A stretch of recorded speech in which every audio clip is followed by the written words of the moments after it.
Thank you everyone for being here this evening. Today we have with us certified cybersecurity expert with over 10 years of experience in infosec industry, that is Mr. Shailendra Singh. So over to you, Shailendra. All right, thanks, Mithilesh. So, today's topic is how to ensure success in an external audit. We will follow the same workshop methodology that we have been following for so many weeks, which is about 40 to 50 minutes we'll allocate for the workshop content itself so that I can go ahead and explain whatever it is that I want to explain on the topic that we have at hand. And then I'll take up questions and answers after that. But overall, we will attempt to keep it limited to 1 hour total time. These are the purposes of the workshop, in the sense that these are the aspects that I want people to pick from me today. They are, first is, what is an external audit? Now, I would like to clarify here that when we are talking of audits, there are various different kinds of audits, but then I, being from the infosec domain, and Neumetric itself is an organization that provides cybersecurity services. Clearly, our focus on the external audits will be that subset of audits which have got to do with either compliance audits or security audits. Now, I have spoken about these aspects in detail in past workshops. So if, let's say, you do not have enough context as to what exactly are compliance audits and security audits, then in that case, ideally, you should view those past workshops. The second aspect that I want to cover is, even within external audits, there are different types of audits, and we'll be getting into the details of them, that what are these various types and how to approach them, what are the variations that you see from one audit to the next. The other aspect that I want to cover is security oriented audits, which are not technically considered external audits, because external audits, as the principle goes, is all about certification. Like, the end result of an external audit usually is some kind of a certification or a report that you obtain. But then in security oriented audits, it is usually not the case. There is definitely an end goal, but I would like to get into the specifics of that, because although there are similarities between external audits and security oriented audits, and the objectives are similar, the outcomes are different. Then the next thing that I want to cover is the core aspect of this workshop, which is, how do you prepare for ensuring success in an external audit? And there are four aspects related to that. One is, how do you prepare a roadmap to ensure that you are successful, eventually leading up to the outcome that you are looking for? What are the pre-audit preparations that you've got to do? Now, I would like to highlight here that the roadmap itself is the bulk of the activity, but then pre-audit is something that you are tying up loose ends and checking, doing last minute checks to ensure that nothing has been missed out. So this is like a burst of activity that happened just before the audit, maybe in the weeks preceding the actual external audit. Then we'll get into the details of how exactly audit management should be done, meaning I'm talking the actual audit itself, where you are facing the auditors. And then we will get into the details of what are the post-audit activities, what are the closures that are required. Almost all of the external audits have got some element of aspects that you need to take care of after the audit is complete and the auditors have left. But then you continue engaging with them, because there are some additional aspects that need to be covered up. This is usually something that is driven by the auditors themselves, maybe some of the additional expectations that they may have. And we'll be covering those aspects in the post-audit closure. When you look at external audits, and when we get into the specifics of what is so different about an external audit in comparison to the various kind of security audits that you can undergo, these are the main characteristics that you will observe, which is, one is that it is always conducted by a third party. It is not something that you conduct internally. So any audit that you conduct internally, clearly the name itself implies internal audit versus external audit. So this is the primary defining characteristic. Having said that, the principles that are followed in the audit are something similar with the internal audits that you would be conducting. Not only that, you will also notice a similarity between the external audits that are conducted by the different kinds of third parties. Now, when we talk of external audit, predominantly we are focusing on certification audits, where the end goal is that you are trying to achieve some kind of an infosec certification for your organization, in which case a certifying body will be the one conducting the audit. These are agencies or organizations that have been appointed and certified by the parent body. So to give you a specific example, let's say that you want to go for ISO 27001 certification audit. It is not that the ISO organization itself will be auditing you and providing you that certification. What will end up happening is that ISO organization will certify national agencies. These national agencies in turn will certify organizations who will be then called as certifying bodies. So when it comes to external audits focused on certification, you will typically be interacting with these organizations. They are in business for profit, but the fact is that they are driven by their protocols and their mandates that they have got to keep fulfilling, and that is what ensures that they continue to remain qualified as a certifying body. The other two types of third parties that will uh, lead to interaction with you in terms of an external audit would be clients or client appointed auditors. Now, here the purpose may be different, in the sense that maybe the clients want to evaluate your security, or their client appointed auditors, meaning these are auditing firms who are typically not certifying bodies, but they are in the business of auditing organizations. They have the expertise that is required to conduct these kind of audits. So either way, either clients may conduct these audits themselves, or they may appoint an auditor, and those auditors will be conducting the audit. Again, these are also what you could call as external audit, but then typically, at least within Neumetric, we end up calling these as client audits, because there are fundamental differences in terms of objectives and outcomes that exist between a certifying body conducting an audit on you versus a client or a client appointed auditor conducting the audit. But then, as I said, external audit is any audit that is conducted by a third party. So you can consider client audits as external audits as well. And then finally, regulatory bodies. Now, every organization works in a certain business environment for which there are automatically some regulations that are applicable to the organization. It may so happen that these regulatory bodies may conduct an audit on you. It is a rare occurrence, but then it does happen. Specifically, when it comes to fintechs, to obtain license for certain specific kind of a business model that you may have, you may be required to obtain that license, say for example from RBI, in which case then you may be subjected to an external audit. Now again, the methodology may be different. The audit may not even be conducted in person. It may be conducted remotely. It may be just a matter of submitting the relevant documentation. Either way, it can still be considered external audit. But as far as this workshop goes, the entire focus of external audits per se will be on the certifying body audit, where your end objective is going to be obtaining a certification. One of the key things that matter when it comes to different types of external audits is the scope. How much of your organization, your processes, your people, your systems, your IT, all of these aspects, how much will they be audited, is dependent on the scope, and that scope is defined based on the foundation, the basis on which the external audit is being conducted. And I've already spoken about these various kinds of audits, so let us get into the details of each one of them. The most common external audit is a compliance audit, and I have just given two examples here. We will be actually looking at more examples later on, but then these are by far the most common that I have come across in terms of compliance audits in the field of security, which is, one is ISO 27001, which is an information security standard, and organizations that are not fintech but gather a lot of PII or are data organizations. These usually seek out ISO 27001, whereas any organization that deals with cardholder information will typically seek out PCI DSS. We will look into more different kind of audits later on in this workshop.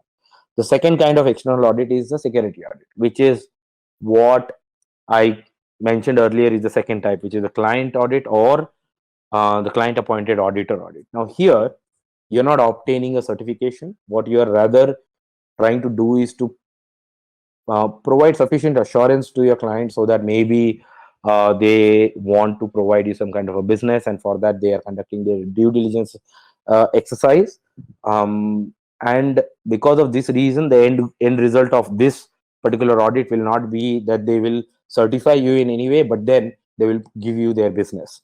And fundamentally, there is not much of difference between a compliance audit, which is certification oriented, versus security audit, which is business oriented, because the foundation of both of them is usually the same. I've commonly seen a combination of foundation being used for security audits. Most common is that the audit will represent pretty much the same audit that you undergo when you undergo an ISO 27001 audit, effectively meaning to say a standards based audit. Now, the scope may be varied a little because different organizations may have a different focus. So while you may recognize that the foundation is ISO 27001, you may also see elements of different standards being mixed in. More frequently, I'm seeing a change happening where the foundation itself is kind of custom built, in the sense that only those aspects are covered in the audit that matter to the client. The client may not be interested, for example, in the aspects that are covered by ISO 27001, which they feel are not relevant to them. The most common example being, let's say you are a cloud-based SaaS organization, and your entire data storage, data transmission, data processing, everything is happening in a VPC environment, which means that there is no data existing in your office environment. There's no point in conducting physical security audit, because any reasonably good VPC hosting provider that you choose, they will have all of the necessary infosec certifications, which means that the physical security aspects are already taken care of by them. Your responses to anything related to physical security will be that our hosting provider is compliant with them, and here are their certificates, and that will be satisfactory for your clients. Your clients rather will probably focus more on the aspects that are your responsibility, because whenever you choose a VPC hosting provider, no matter who it is, whether it is AWS or GCP or Azure or any other, you will usually be subjected to what is called as a shared responsibility matrix. And usually in this matrix, the infrastructure aspect and the security of the infrastructure will be the responsibility of the hosting provider, but the processes, the technology, the security involved in your specific VPC environment will be completely your responsibility. So your client may build a custom audit questionnaire which, if reflects this and only covers those aspects, they will probably not cover up the physical security aspects, right? So these are the fundamental differences that you will see between a compliance audit and a security audit. Then there are the regulatory audit, as I mentioned already, that there are two primary reasons. One could be license oriented, that if your organization needs to be given a license, before the license is granted, you may be subjected to some kind of an audit by the relevant regulatory body.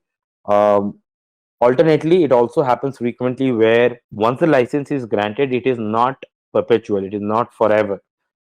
To maintain your license, you are required to keep on undergoing compliance audits on a regular cycle, typically once every year annually. And the regulatory body may conduct a compliance oriented audit every so often. So those are another kind of external audit. And then I would like to mention that although the scope of this workshop is information security audits, there are different kind of external audits as well, which organizations are frequently subjected to. The most common being financial risk audits, which is something that is mandate of the Ministry of Corporate Affairs, or quality audits in case, let's say you're a manufacturing firm or a firm which is also in the business of manufacturing physical products or having a physical inventory that is actually the part of the business. Then in that case, you may be subjected to quality audits. Security oriented external audits, as I said, that these are the standards or the foundations on which you're expected to be undergoing an audit. And here, what ends up happening is that more frequently it will be your choice that what exactly is the kind of certification that you're seeking. Your reasons could be many. Maybe it is something that you feel it should be part of the strategic direction of your organization, or it is something that you feel will become kind of a, a success factor or a hygiene factor from a sales point of view. It could also be that your clients are not willing to give you business unless and until you obtain these security certifications. And these are the most common ones that you will encounter. In fact, as far as I can think, there are none other than these.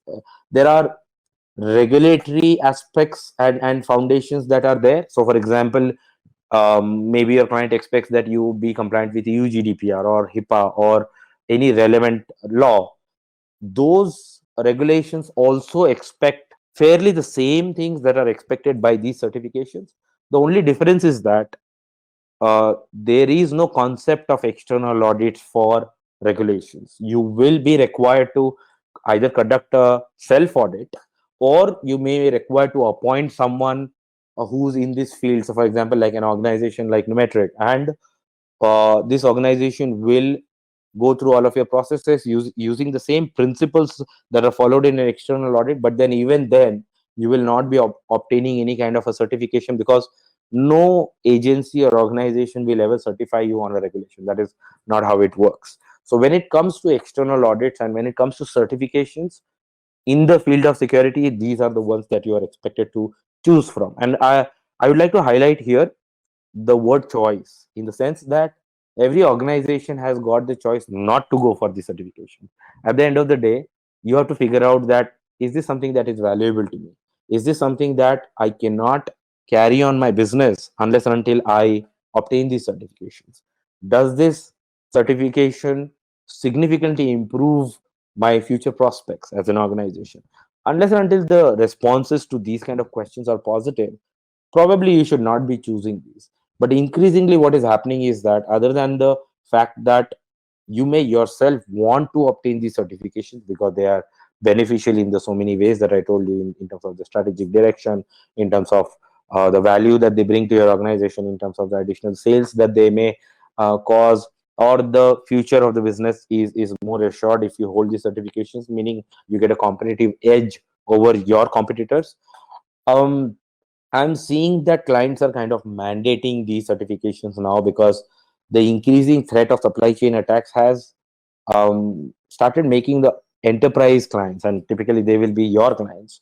It has started making them more concerned about whether your level of security is good enough or not. And there is no better way than such a well vetted and well established method of security assurance than these standards. So, having said that, these are the six main types, and you can actually look up on these and read up on them. And there are, like, tons of articles on the internet where you can get clarification on this. So I'll just read them out.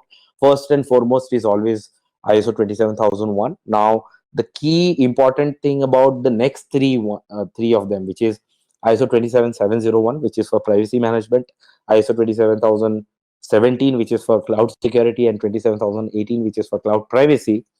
The important thing to remember is that all the 27,000 series of ISO certifications, they are called as add-on certification. They are not independent certification. You are required to be first ISO 27001 certified, because that forms the fundamental basis of all of these add-on certifications. So if you believe that, or if you think that ISO 27701 privacy management certification is the one that I will go for because I'm more concerned about PII or data privacy, you will be required to first of all obtain ISO 27001 certification. Now, keeping aside the 27,000 series, the two other major ones are PCI DSS. Clearly, if you are a fintech that either stores or transmits or processes card data, which could be credit cards, debit cards, even pseudo currencies like wallets are kind of included in scope for such things. Wherever currency is involved in some way or financial data is involved in some way, you should assume that PCI DSS applies to you. One key thing to note is that PCI DSS is not an outcome of a international regulatory body, but rather it is a mandate by a consortium of the leading card manufacturers, which is Mastercard, Visa, and so on and so forth. So these organizations came together and they decided that, okay, the future of card security needs to be improved, and this is something that happened like more than a decade back. And they came up with this idea that we need to create some a good standard which is stringent enough that we do not face security breaches in the field of finance, because there the impact is much more severe. The reputation loss and the overall damage that is caused by any kind of a security breach in a financial organization is much more severe. And because of that reason, PCI DSS is an extremely stringent standard. It is very demanding. It is not easy to clear. uh, I thought that this is something that I should clarify. A parallel certification, not certification per se, but then rather more of a report, is SOC 2. SOC 2 is primarily US focused, in the sense that while the rest of the world evolved towards and migrated towards ISO series of certifications, or PCI DSS as the case may be, in the case of US, because there was already a pre-established mechanism of conducting audits on organizations, financial audits on organizations, what was done is that the scope of those audits was extended and then later carved out to focus on the security and privacy aspects, and that is what ended up becoming SOC. Now you may be curious, what is SOC 2? It is not that it is a version 2, it is rather a part 2. So SOC is split up into SOC 1 and SOC 2. SOC 1 is more elementary, more fundamental, easier to clear, but it does not have a lot of scope, whereas SOC 2 is much more higher in terms of scope. There is a SOC 3 as well, and within SOC 2 there is a type 1 and type 2. Typically, whenever I have interacted with organizations, I usually recommend that you should go for SOC 2 and SOC 2 type 2 kind of an audit. Just keep in mind that it is something that is US focused. So in case, let's say, your organization is either already doing so or targeting US region in terms of business, then you are highly likely to be asked for a SOC 2 report. Now keep this in mind, that unlike other certifications where you end up resulting in obtaining a certificate which says that okay, your organization is certified in so and so standard, the end outcome of SOC 2 is you receive a report, and this report is again based on the pretty much the same principles as the other information security standards, but then it is the report that is of value. It is something that is you'll be sharing with your clients, and the fact of the matter is that all the other certification or external audits also always return result into a report, except that they come with a certificate along with that report, and the certificate is that what you use. This is something that does not happen in case of SOC 2. In case of SOC 2, it is the report itself that you receive, because it is considered that unless or until the detailed report is shared with your stakeholders, just having the certificate is not going to be um, clarifying enough to them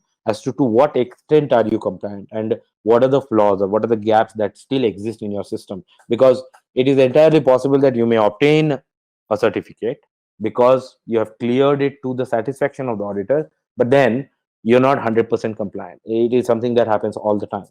SOC 2 kind of attempts to eliminate that aspect. A roadmap that Neumetric as an organization, when we are providing our services to organizations where we are helping them obtain some kind of an infosec certification, this is a roadmap we use. Now clearly it is representative in nature, in the sense that it is customized heavily depending on multiple factors, like what is the scope, what exactly is the organization doing, how much data is saved, what is the volume of data transfers that are happening, what is the current maturity level of security in the organization or compliance in the organization.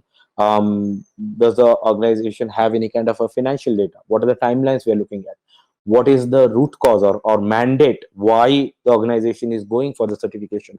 There are tons of factors that we evaluate, based on which we then customize the roadmap. And then for each different type of certification that you saw earlier, which is either ISO based or PCI or SOC, we create a different roadmap, because different certifications require different roadmaps, right? So the one representative roadmap is what we could call as the average roadmap, as in, if let's say the responses to all of the questions that I pointed out earlier, what we ask our prospective clients, based on those answers, let's say that we believe that it is going to be a most average kind of a certification objective, in which case we are likely to prepare a roadmap like this.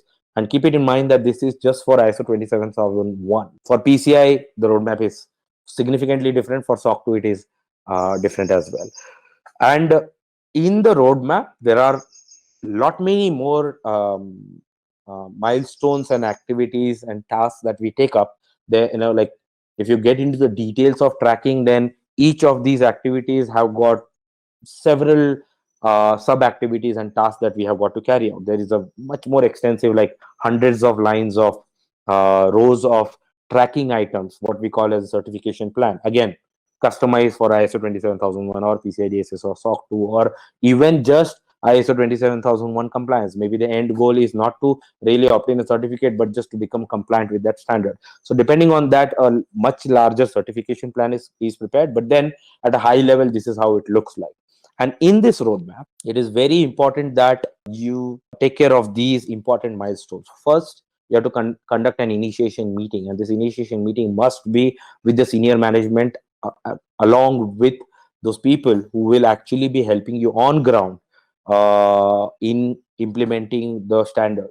And these are people from the functional department. So it is not something that is only their infosec department, but the subject matter experts from each of the functions. Because if you do not get the buy-in of the senior management, and if you do not adequately demonstrate it to the subject matter experts that this is a senior management mandate, which means that you will not be able to slack off and take this casually, your project is likely to get extended, maybe even fail.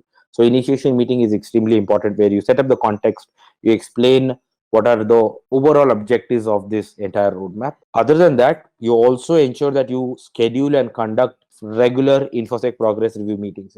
Typically speaking, these meetings, even if you catch up for, let's say, half an hour a week, usually it is going to be enough, because all that you're reviewing is what are the progresses made, what are the things that you are facing problems with, and what are the solutions for these problems. Important aspect is that senior management should ideally be involved in the progress review meetings, because they are the ones usually who will be clearing up these hurdles and roadblocks and challenges that you are facing. The third aspect that is important is that if you do not understand the product or the process of your organization, two things will go wrong significantly. One, you will end up creating an information security management system, your ISMS, the policies, the procedure, the processes, the plans, some of them mandated by, let's say, ISO 27001 standard, or whatever standard that you're after. You will end up creating an ISMS that is inaccurate, inapplicable, and probably not implementable, because you will end up either missing out important aspects that apply to the organization, or you will end up including aspects that are unnecessary to be included in the ISMS. And remember that whatever ISMS that you define is something that ultimately is expected to be implemented, because when the external audit happens, there will be a comparison made between what have you defined in our ISMS versus what have you really implemented, and you'll have to demonstrate and show evidence that you have actually implemented this. So product and process training is something that you should spend a lot of time, given the fact that you I assume you belong to the security function, whether internal to the organization or external, it does not matter. But the fact is that you are a security expert, you're not an expert on the products and processes. You can only know what aspects to apply and what not to apply if you understand the context. And the context is explained to you by the subject matter experts. It could be someone from the tech team, maybe someone from the HR team, it does not matter. You will have to undergo product and process training. Then it leads to the ISMS documentation. As I said, your ISMS documentation should be an outcome of your own knowledge base in terms of security domain, the certification itself, and the product and process training that you have undergone. Combining these two together, you end up creating an ISMS documentation. Following that, you should be conducting a gap assessment. The gap questionnaire should be dependent on the ISO 27001 standard itself. In this particular case, if let's say you are going with PCI DSS, then your gap questionnaire should be based on PCI DSS. Similarly, whatever standard that you are choosing. After you conduct the gap assessment, you will end up finding out that where are the things where you need to pay attention, where are the bigger gaps, the smaller gaps, and then you can probably create an action register where you prioritize, you indicate to people that what is the order in which they are supposed to close these gaps. You specify in the roadmap in your improvement and remediation phase, or the implementation phase, that this is the timeline you're looking at, and these are the things that you've got to close. And then in your progress review meetings, you regularly touch upon with them to figure out that where do they really stand. In parallel, as you're taking care of all of these activities, given the fact that your infosec education program, which is critical to preventing a lot of issues in terms of security breaches, your people have to be educated to prevent, let's say, social engineering attacks from succeeding in the organization.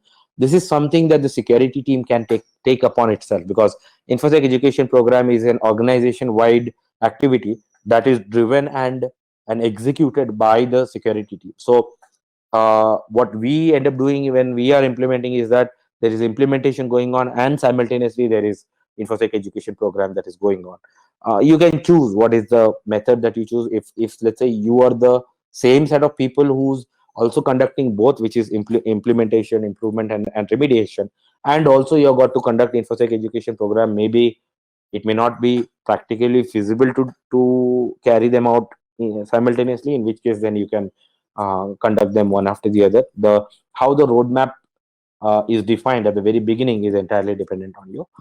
Once you have reached the end of your implementation and you have conducted a reassessment on the gaps that existed earlier, and you have got adequate level of trust and belief that okay, now the organization is significantly ready for an external audit, is when you conduct your internal audit. And as per the standard goes, ISO 27001 and PCI DSS both mandate regular internal audits.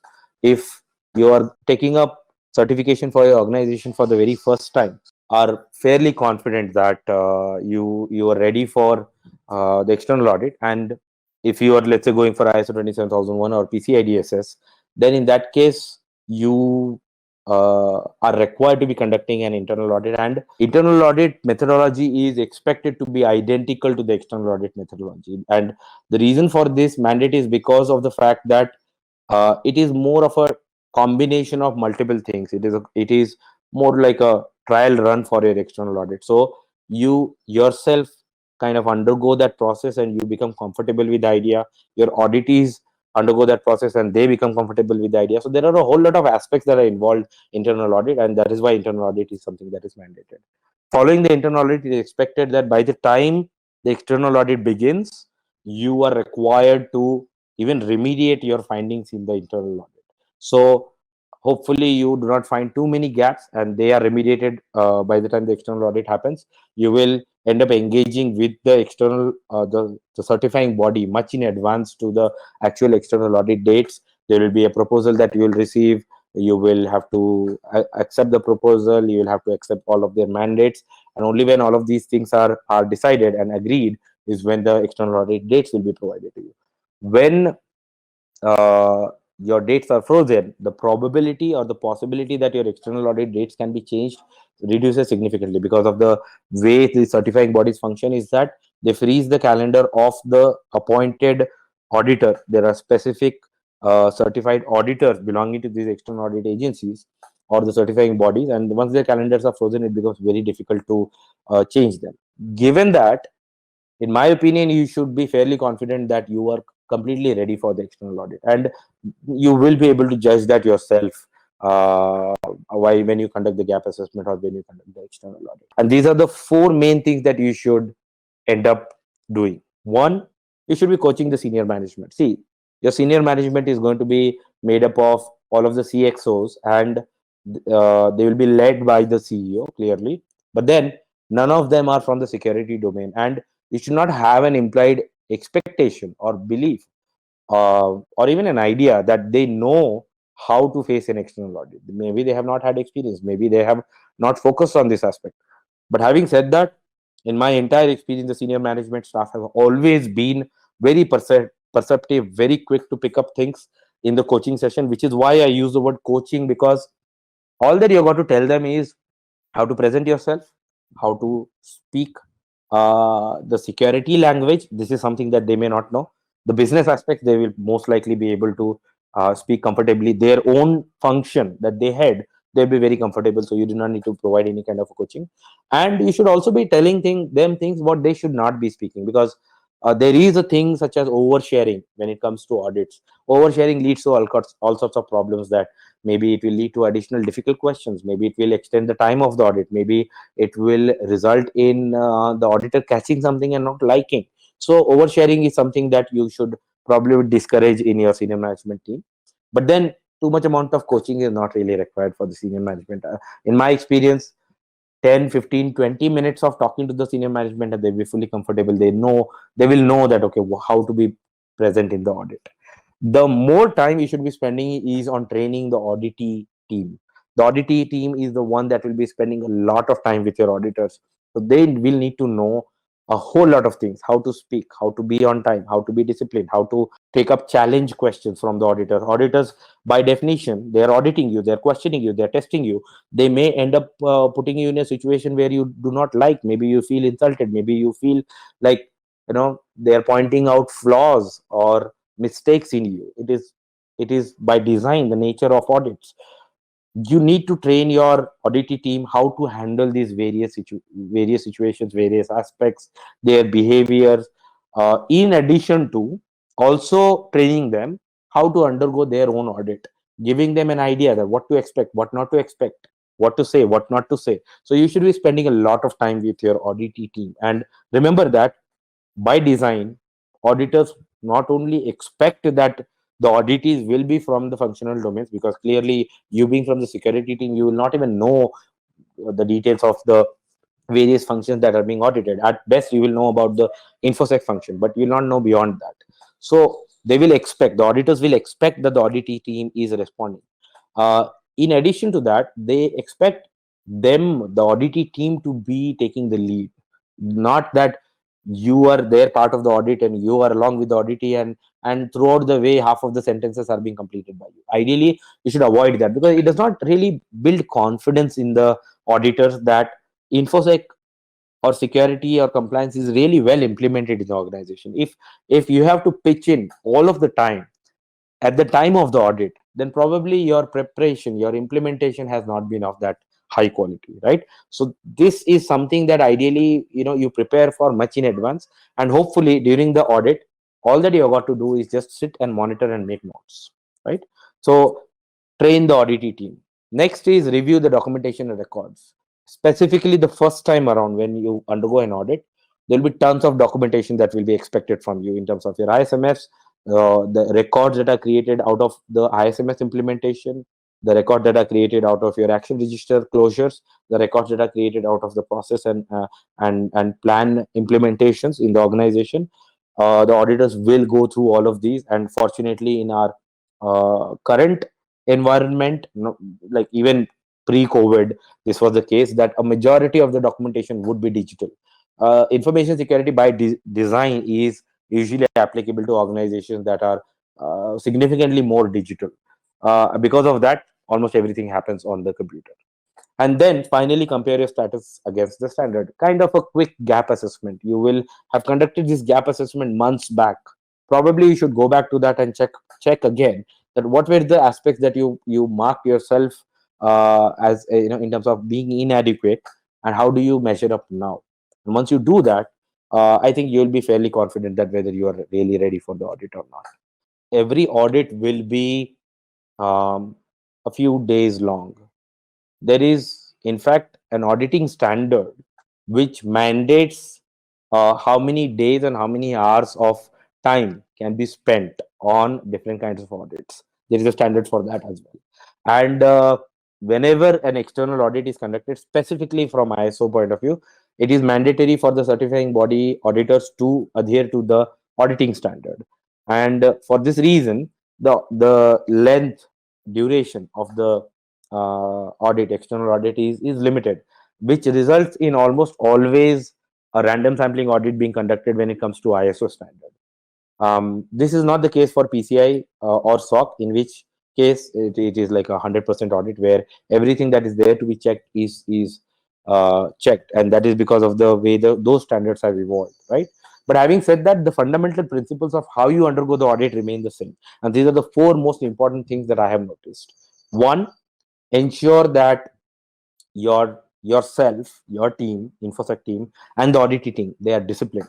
Discipline is about a whole lot of aspects: being on time, being ready with everything, speaking politely, not arguing, and definitely not being absent without reason or prior information.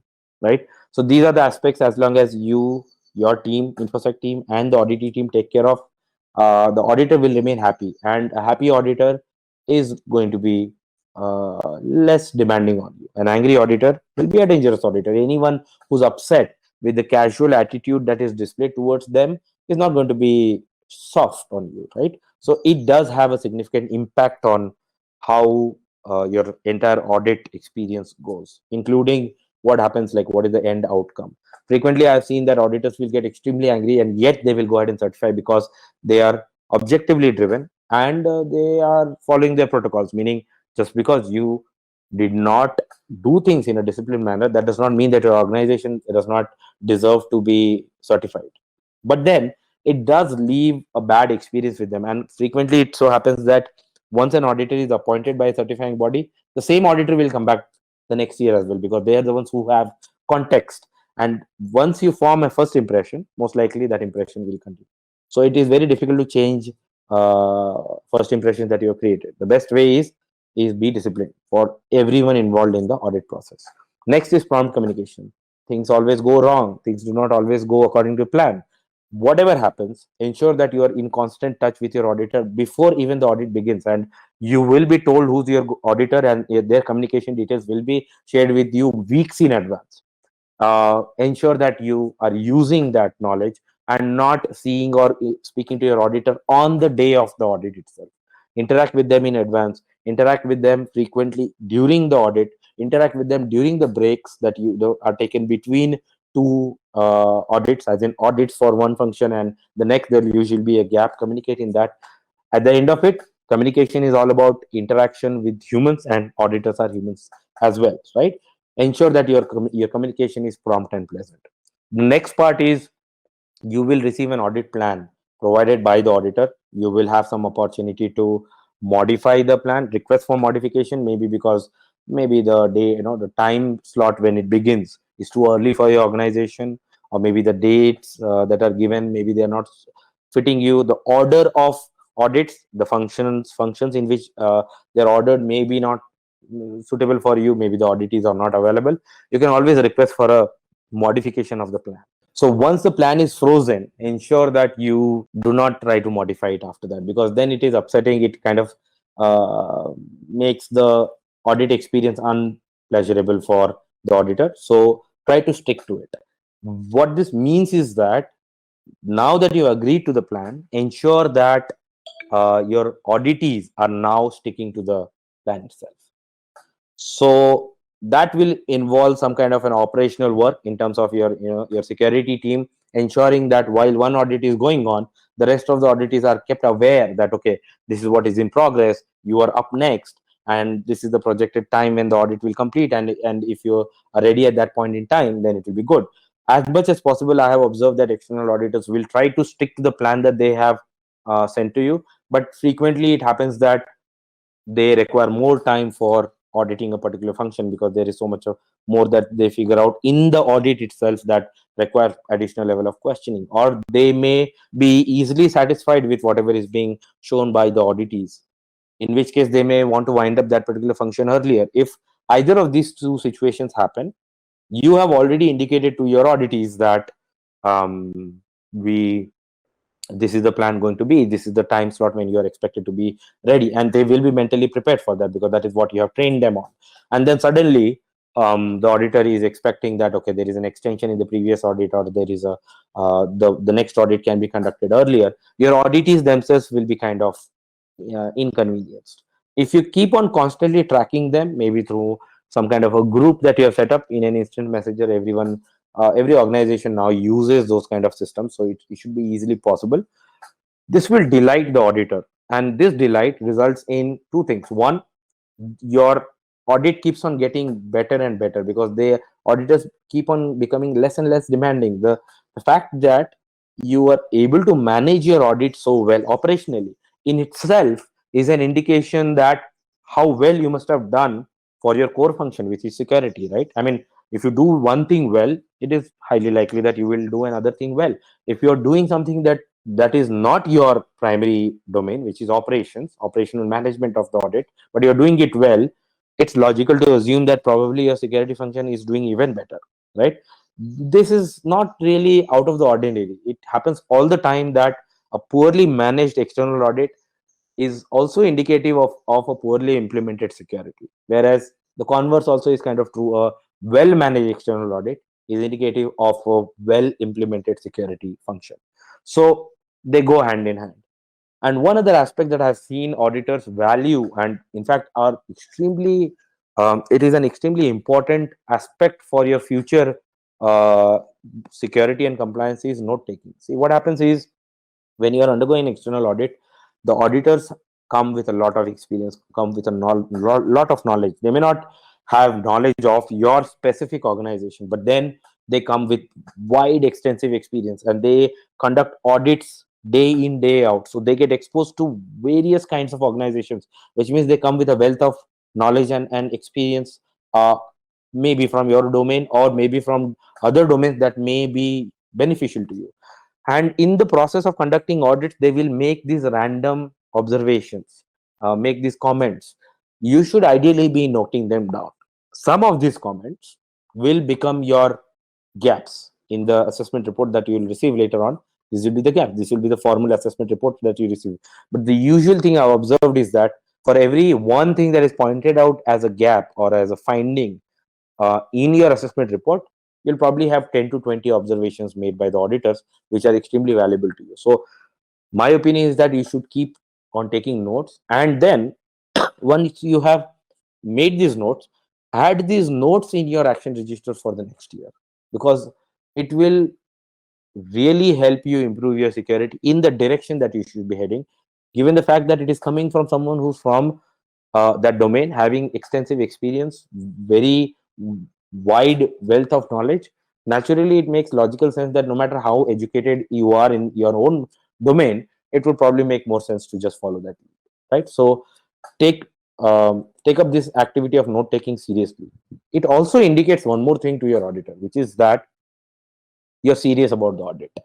If you just sit there and hear it out and do nothing about the comments that are being made, the impression that it gives to your certifying body auditor is that you're probably not serious about this audit. You're just doing it for the sake of the certificate, which is actually, in my opinion, true. Because if you're really serious about security and compliance is just something that you are benefiting from the security that you implemented, that means that you should be taking these notes and actually implementing them later.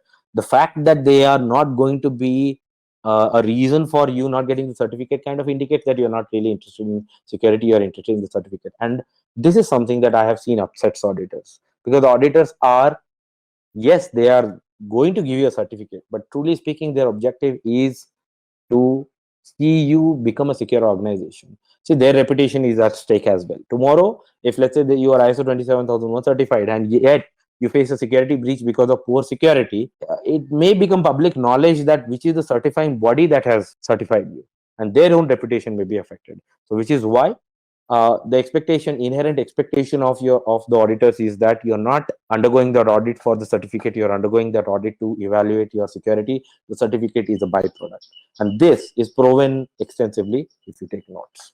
Remember this, that it may differ from based on the specific standard, based on the specific requirements of the standard that you have chosen, but they kind of follow similar principles. I will just touch upon this topic as to what exactly happens in the three prominent ones that you are likely to take up for your organization.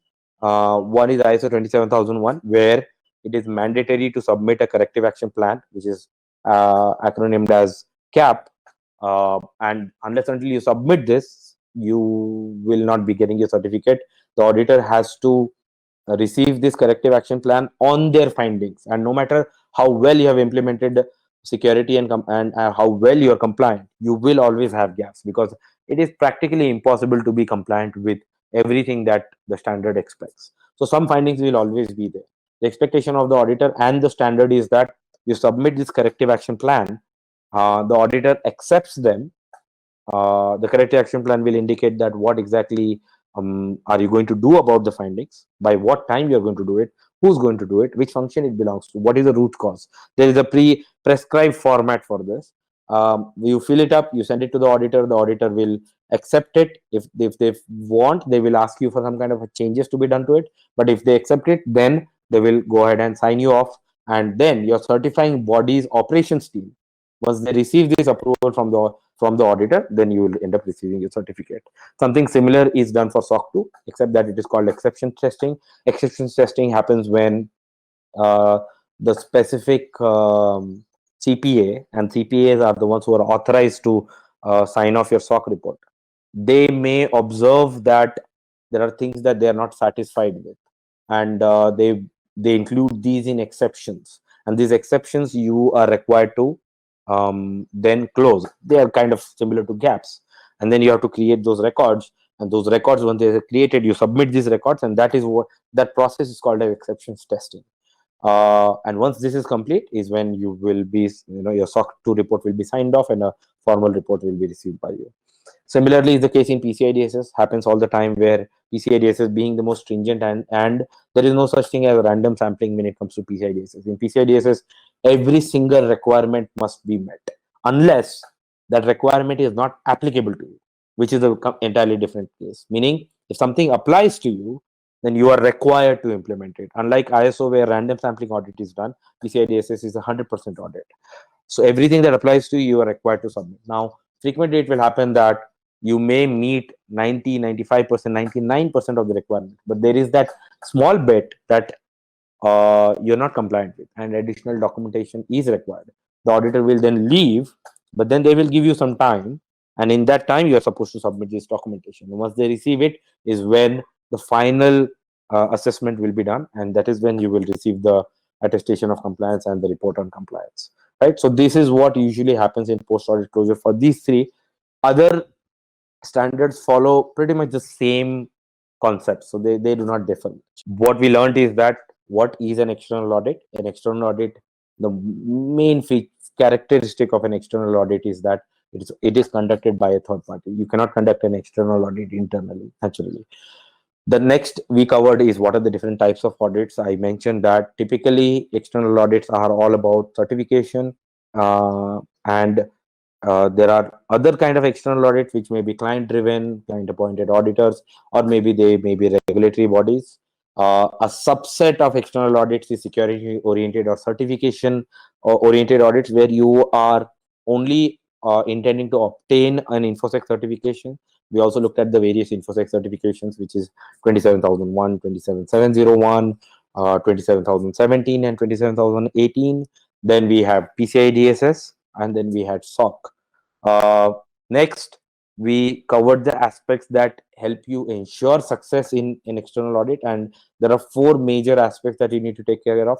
First, you need to define the roadmap, how from the beginning till the very end, what are the various activities, what are the various milestones, what are the timelines. Effectively speaking, you end up preparing a Gantt chart for ensuring that the entire project management for the implementation and the various other milestones that you're supposed to achieve until you get certified. All of those aspects are covered in a roadmap. You then implement the roadmap. The roadmap is the bulk of your activity, extending several months, which then leads to pre-audit preparation. This is that burst of activity where you are tying up your loose ends, you are conducting quick checks, you are conducting coaching sessions for your senior management, you are training your auditee team, and getting all of them ready for the audit itself, which then leads to the actual audit, where the external audits are now conducting the audit. Maybe in these times of COVID, it is being done remotely, but then typically it will be on site wherever you are located. There is a specific way of managing audit. As I mentioned, the key aspects that I have noticed from non-security point of view are being disciplined in the audit, moderating your behavior, the behavior of your infosec team, ensuring that your communication is prompt, so that if at all any changes are requested or necessary, or you need to adapt to the audit itself, then you are able to ensure that your team and your audit team, they are all able to do that. You also have the ability to manage the audit plan and the audit tracking you have got to do. One important aspect that we talked about is note taking, ensuring that you are expressing your seriousness towards focus on security rather than the certificate. And then finally, post audit activities, which is in case of ISO 27001, it is mandatory. You're supposed to submit a corrective action plan. In case of PCI and SOC, it may be subjective, dependent on what exactly happens in the audit. If everything has gone well, maybe nothing will be asked of you. If things have not gone well, then in that case, additional documentation you may have to submit, which finally result in your certification from being obtained. What exactly are the questions as far as the have come up? So one of the questions that I see is that how is auditing cost calculated? I will only refer to the auditing aspect, auditing cost. Now, I'm not talking of the roadmap. The roadmap has got its own needs and expectations in terms of what are the processes you need to modify, what are the additional people that you may require, what are the security technologies that you may want to implement. All of these have got a cost of their own. But then so the audit itself, the external audit itself comes at a cost. No certifying body exists or can manage to conduct an audit without recovering that cost from someone. And that cost is typically going to be the organization that is getting audited itself. So the way it works is the cost of audit varies dependent on the specific standard that you are choosing. Uh, ISO will have its own amount, PCI will have its own amount, SOC will have its own amount. Among ISO, 27,000 will have a different amount, 27,701 will have a different one, to 2717 will have a different, and 27,018 will have a different one. Different, it these are some of the factors. The other factors are how big is your organization. The larger the organization, the more likely is going to be the need for the audit. And as per the auditing standard, the duration of the audit is dependent on this factor as well, which is how many people are there in the organization, because it is indicative as to how much audit your organization needs to undergo. If the number of days of audit for 100 people organization versus a 10,000 people organization is clearly going to be different, and the cost will be different as well. But then usually what has been my observation is that uh, the cost of audit is there is a baseline cost which is associated with organization that have got up to like 100 people. If you are an organization that is less than 100 people, then the baseline cost will apply to you, because that is the bare minimum time that needs to be implemented anyway. Now this is for ISO. For PCI, the number of days of audit is way more, so the cost is also way more. The usual factor of difference between ISO audit and PCI audit I have seen is between 5 times to 10 times the cost of ISO. So if ISO costs X amount, PCI audit will, for the same certifying body, will cost you 5 to 10 times. Depends on, again, context and volume of data, which particular level you are going for in PCI.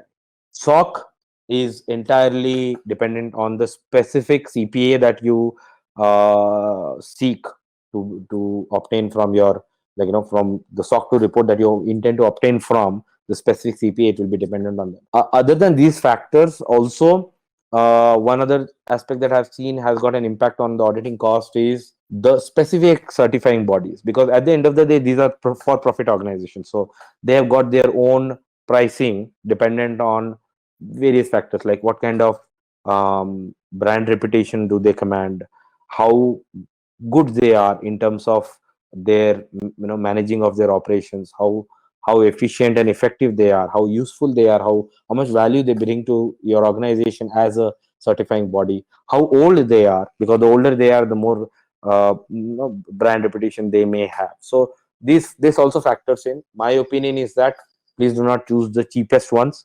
The cheapest ones, the fundamental problem that I have seen is that because of the direct correlation between the number of auditing hours, the qualification of the auditor, and the duration for which the auditors are with you, this has got a direct impact on the quality of the audit that is conducted.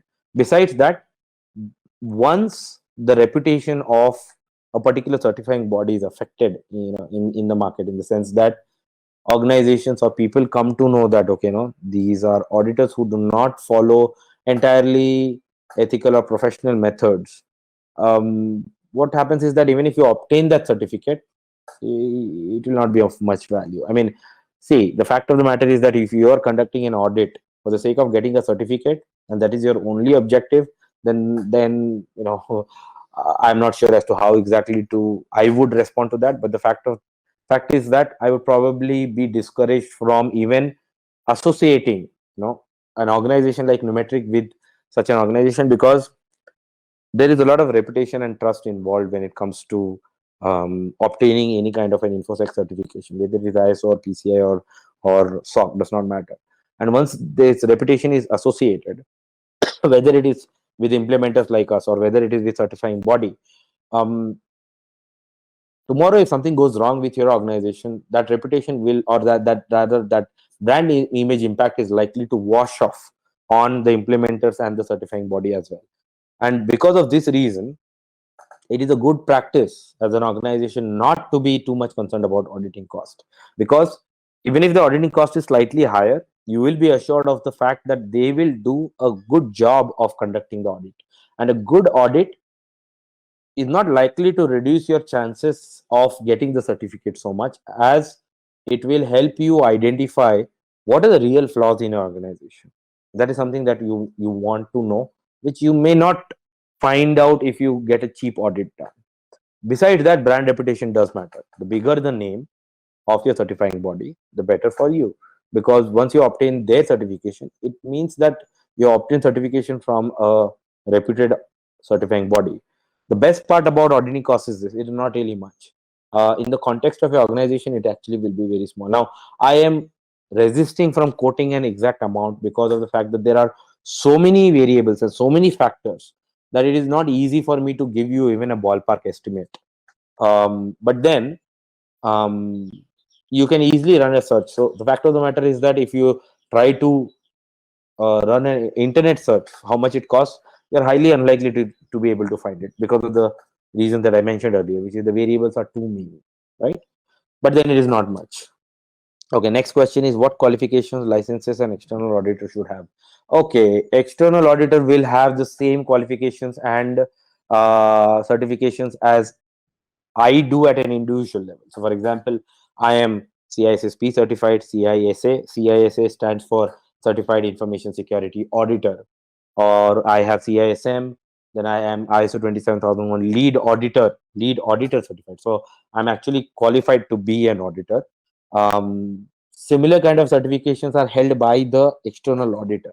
But then there are specific uh, certifications that the auditing firm has to obtain.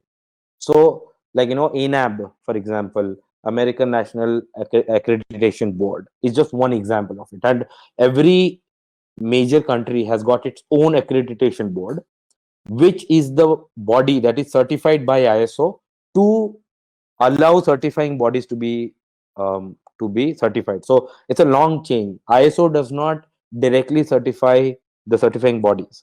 ISO will certify a parent body in the region.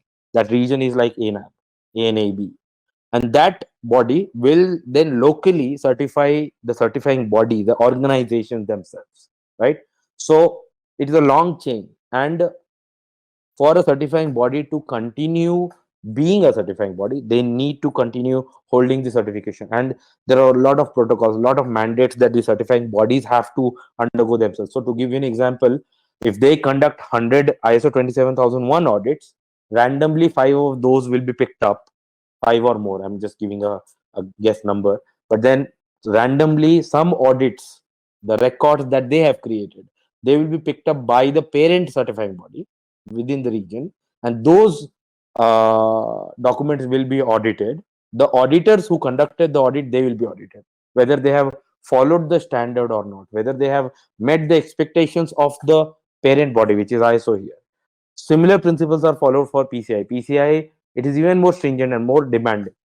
So when it comes to PCI, again, the ultimately the PCI Council, which is the one certifying parent certifying body, is the one that will be authorizing the individual certifying bodies who are permitted to give out PCI certifications. And when it comes to PCI, the demand, the mandates are much more stringent.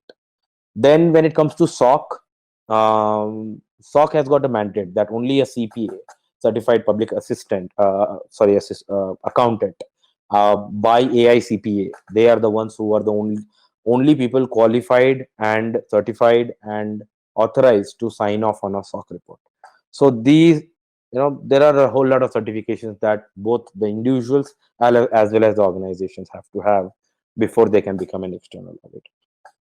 We, as in Neumetric, is a cybersecurity products and services organization. So we, when it comes to this particular context, we provide help in terms of implementation. So we are not on the fence of on the same side of the fence as the certifying bodies.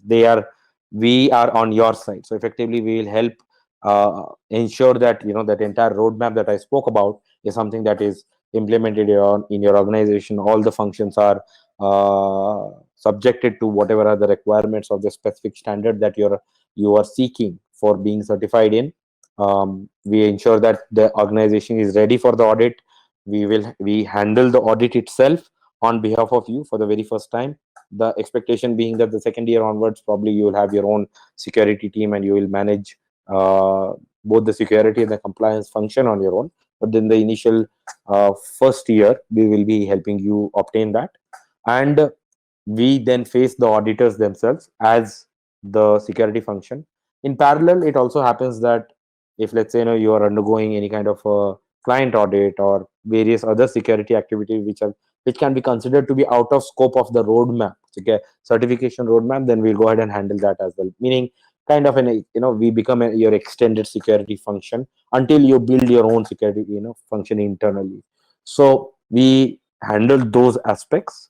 At the end of it, you can imagine as if we are the implementers and the certifying bodies are the auditors. So we are kind of the auditees that ultimately face the auditors with the very first time in your organization. So that's it. And if you feel like you need more help, maybe you have got your own questions, then you can reach out to us. You can send a mail to secure@neumetric.com. You can also probably visit our website. You can get the phone number and you can call us up if at all you need any kind of help. Having said that, I want to wind up now. I overshot the time for this workshop. Thank you all for your time. Bye.